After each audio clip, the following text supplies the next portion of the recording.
साड़ी व चौड़ी ललाट पर एक बड़ी सी बिल्डिंग। कक्षा में आते ही उत्तिष्ठ उपविष्ट के स्वर गूंज उठते।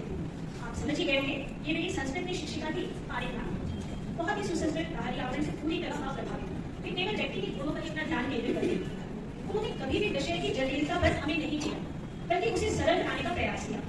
इसलिए संस्कृत के व्याकरण या पाठ के प्रश्न उत्तर से ज्यादा उन्होंने श्लोकों का अर्थ और उसे कंठस्थ करने पर जोर दिया।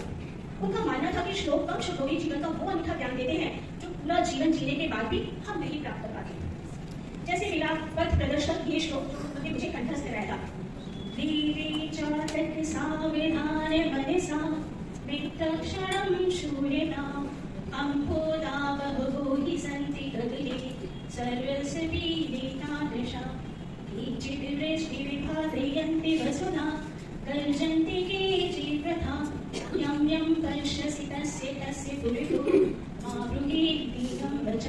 इस श्लोक के माध्यम से मैंने समझाया कि संसार में हर व्यक्ति सहायता करने वाला नहीं होता।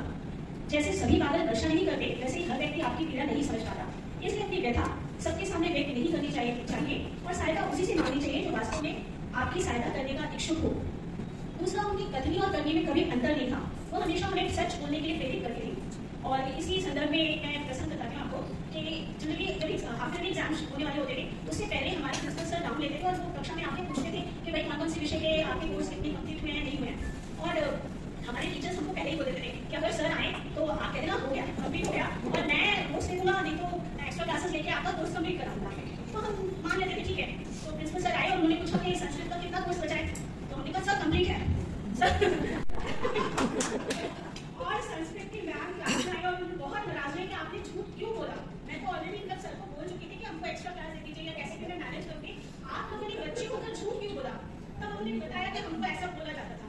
तो इसलिए मैं ये कहना चाहती हूँ कि समय के साथ मुझे बहुत से शिक्षक मिले, लेकिन पारिक जैसा शिक्षक मुझे नहीं मिला जिन्होंने सत्य, आत्मसम्मान और जीवन मूल्यों का पाठ पढ़ाया। और जो कुछ भी हूँ मैं आज और जो मैंने सीखा है वो मैंने वास्तव में उन्हीं से सीखा है। वो मेरी